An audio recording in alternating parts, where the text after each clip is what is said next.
Welcome back, guys. It's another freezing day here in Melbourne. I've had the turbo diesel heater going, so she's 9 degrees outside, and let's see what else. 18. Yeah, 18 in here is pretty good.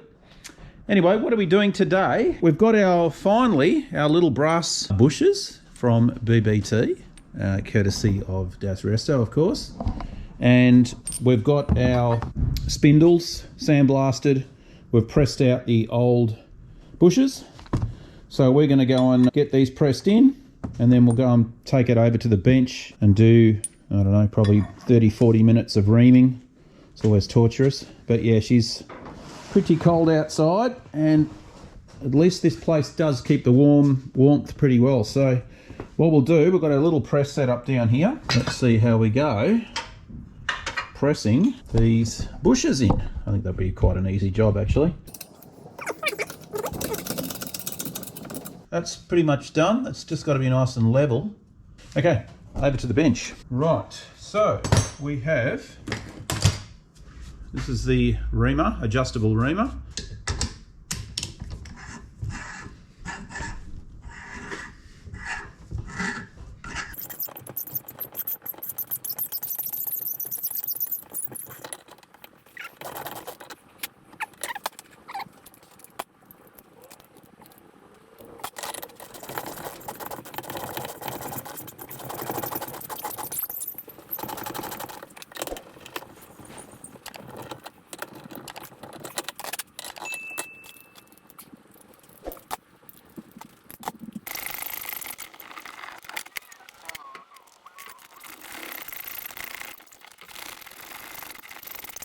One eternity later. Beautiful.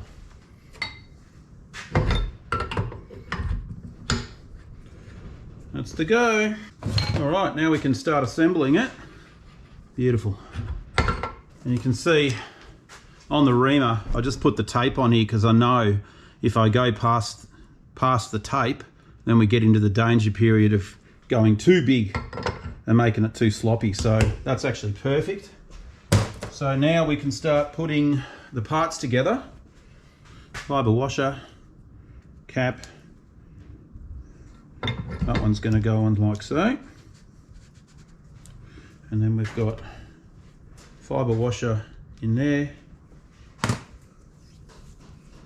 just get this one all nice and make sure she's all nicely greased up. Like so. One of these guys on here. So first what has to happen is that goes in first. Then we've got this little guy here, little spacer. That has two rubber thingos, and we just slip them over like that. There's a long side and a short side. Long side goes to the top, and short side goes to the bottom. So that's going to slot in like that. Now you can't put it in because of the rubbers, so what you can do, just put a clamp on here and that'll squash it down enough so you'll be able to force this on.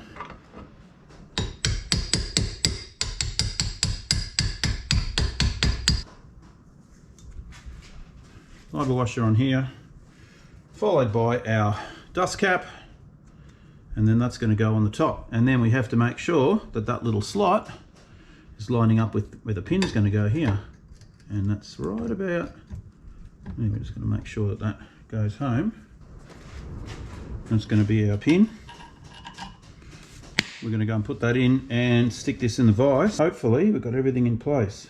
Dust cap, dust cap, dust cap, dust cap, fibre washer, thingo, facing the right way, boom.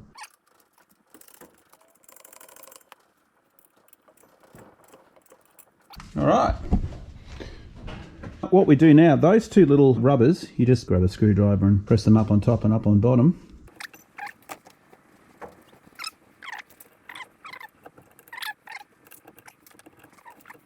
All right. So that's ready to go. We've got to put our grease nipples back in, and then we're going to give it a coat of KBS and it will be finished. So let's keep moving. Righto guys, so it's the next day, and of course everything now has dried at our satin KBS. So that's all done. We can start to assemble these spindles now. So we've got our shims, we've got our needle bearings on our pins. You can see here I've got a couple of new pins out of my little stash, and they're going to work perfectly. So what we've got with the shim setup at the moment is I just made a chart up on the wall, and there is something on, you can get a chart off the internet, but over there on my wall over there I've got the right spindle, the top pin's got 3 and 5, the bottom's got 3 and 5. Anyway, let's get these things assembled. We'll get some grease and grease up all the pins. A few moments later. We've just put the pins in and put the caps, the dust caps on. We've put the right amount of shims per side. So we've got 3 and 5. They're now ready to be installed. So we can go and put this one in, and then we can start getting the bearings, or the needle bearings, all greased up, and the pins, and get that one done, and yeah, get it installed. Let's go. So they are all back on again and nice and tight. We have to get some new Tyrod arms because the ball joints are actually they're completely clapped out. So we've got a couple of those coming, but at least the spindles are done. Put it all back together. I've also just reclamped and put the little clip on for the brake line and the little O-ring rubber that we have to put in there, and same on the other side. You can see here, got that one done too. One thing about these little O-rings, I've got one here still to put in. This is what they look like. Again, these are from Wolfberg West. They're not quite like the original factory ones, and you'll have a tough time putting them in unless you put a little bit of rubber grease or silicone or something on the rubber. What the problem is, and VW Jim actually picked this up on social media, and he had a picture of one of these ones from Wolfberg West and an original one, and the diameter of these is slightly bigger. So the hole, you can either clearance the hole slightly bigger or struggle and face the pain because they're really hard to get in. I've found even just putting these ones in, the brake line ones up there, they're an absolute, just terror to get in unless you lubricate them up. And they're just a little bit too big. The profile of them is not quite correct. And it's little things, that little kind of detail that just, it does my head in. It's like, when these guys are reproducing parts, why not just get, a vernier caliper and measure it correctly and make it the same? I don't understand it. So anyway, you'll see here, just to put this one in here, how hard it is. You'll see my method, how I do it. I'll just go and get some rubber grease and bring you back in. Okay, so a little bit of rubber grease. Try and do this all one-handed, of course. You don't need a lot, I just basically put a little bit of it on it like that. That's enough. Just rub your hands over it. It's just enough for that rubber to get a little bit slippery, and that'll do. And then pop it on. It's just, the rubber just seems to be harder these days. And again, I've talked about rubber quality in my last videos, quite a few number of them. Now, let me just try and get you guys set up here. Okay, so this is my method. What I'll do is put the top edge in first. And I just use a little nylon spatula-y thing. Feed one of them in like that, and then let's see what I'm talking about. They are not easy to get in, and they should be.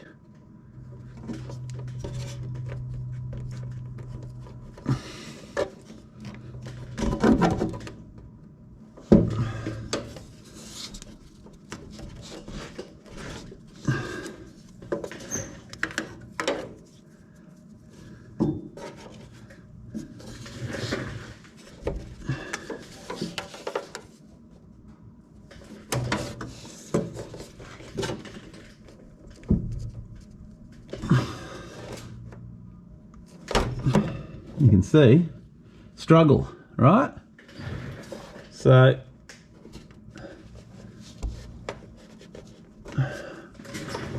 not easy.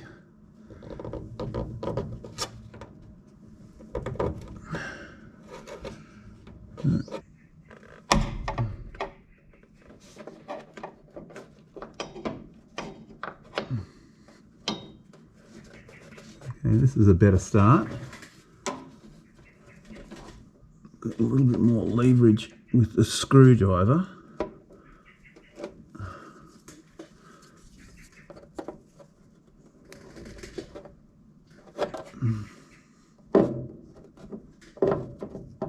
Aha! Done. Ta-da!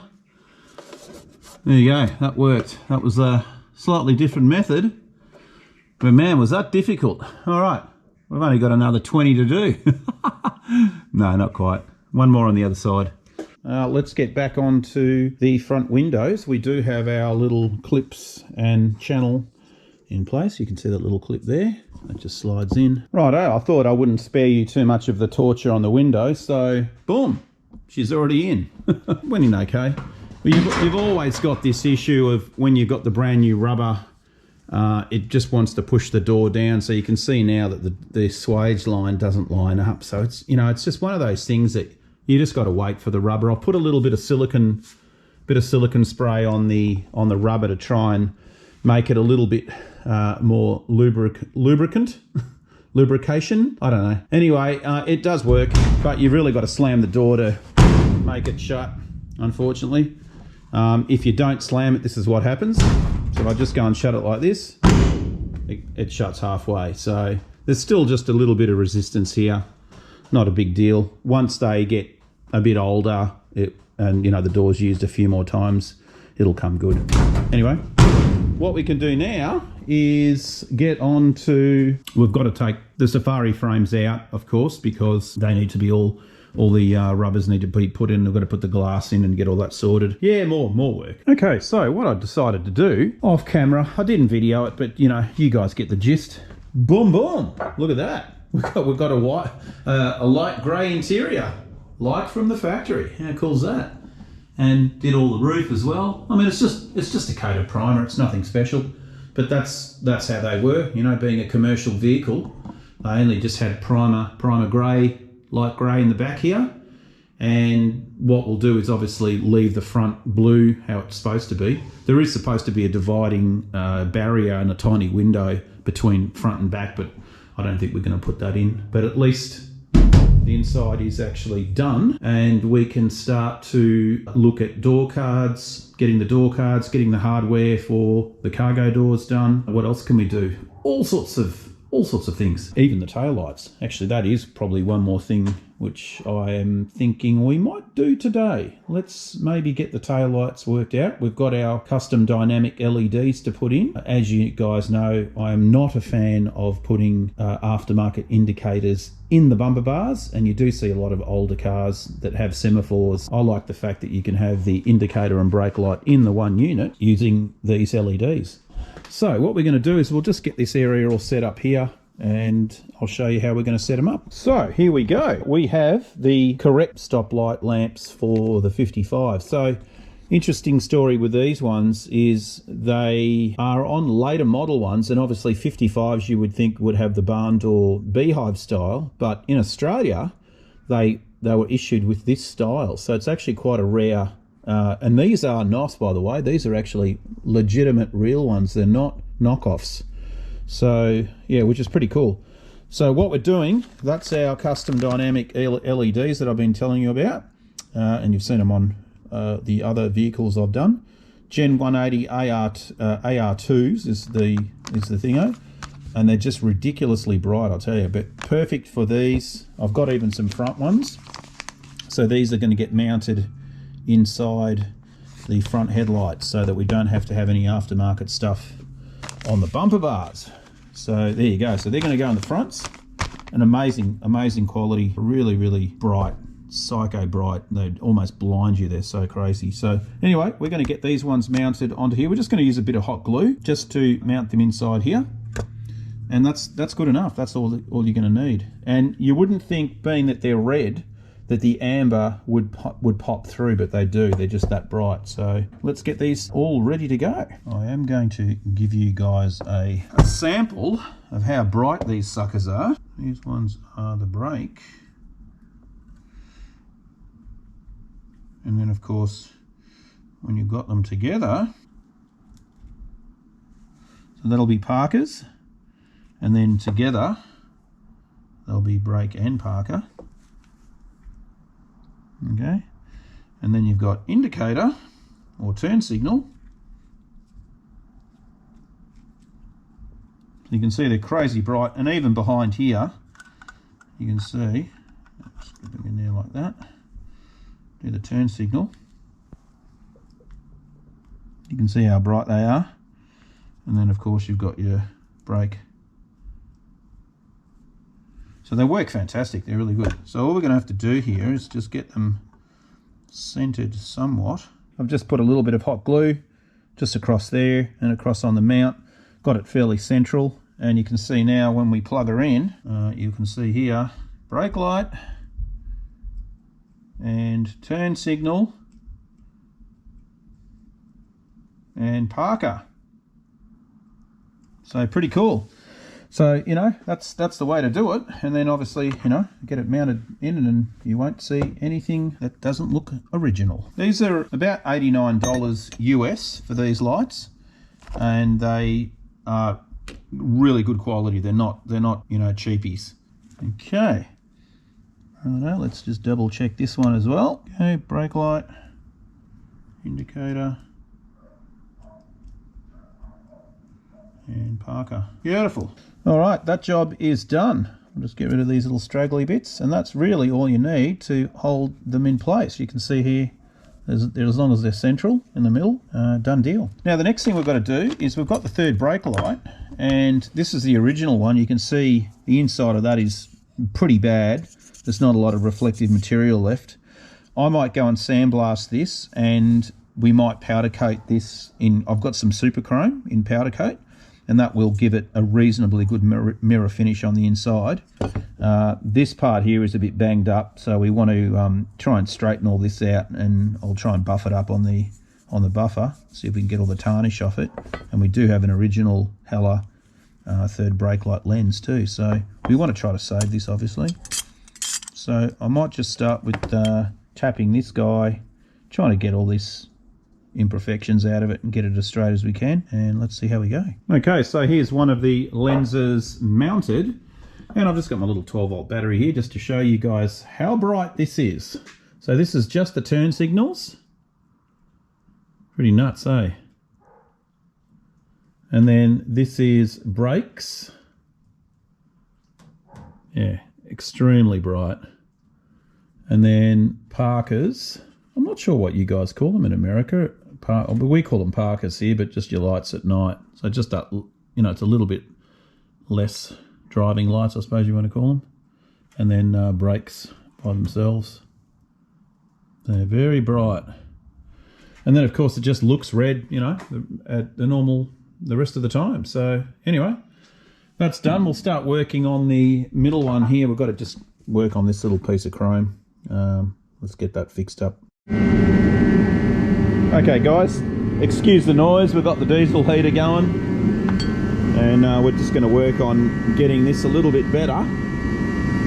It's still got a few dints and lumps in it, so I'm just going to put it on here. I'll put a bit of gaffer tape down. I'm just going to try and tap it around and see how we go, if we can make it a little bit more acceptable. Let's go for it.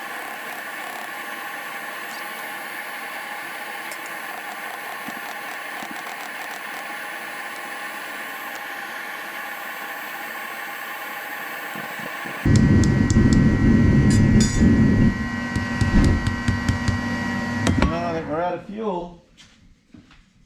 Woo! We are out of fuel.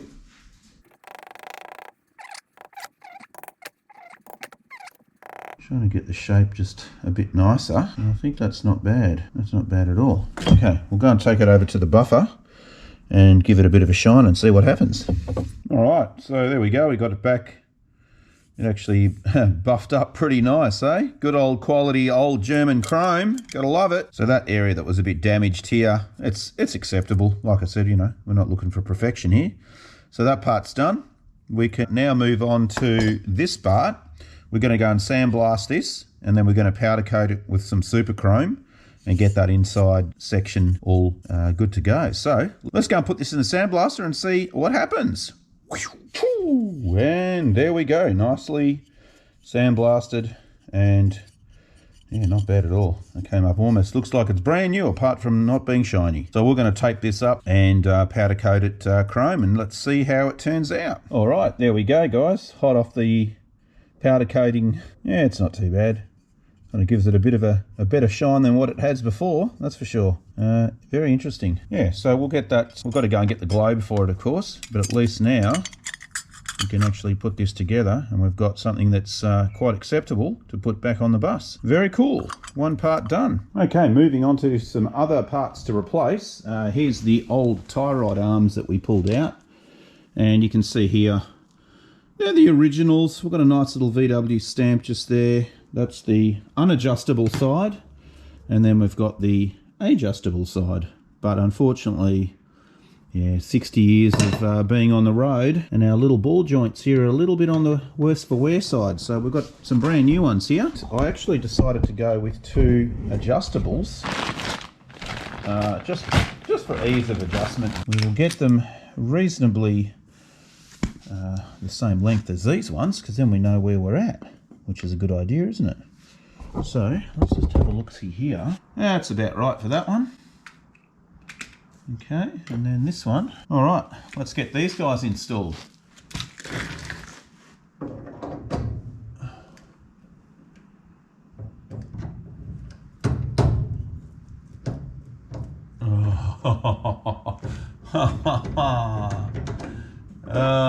Here we go.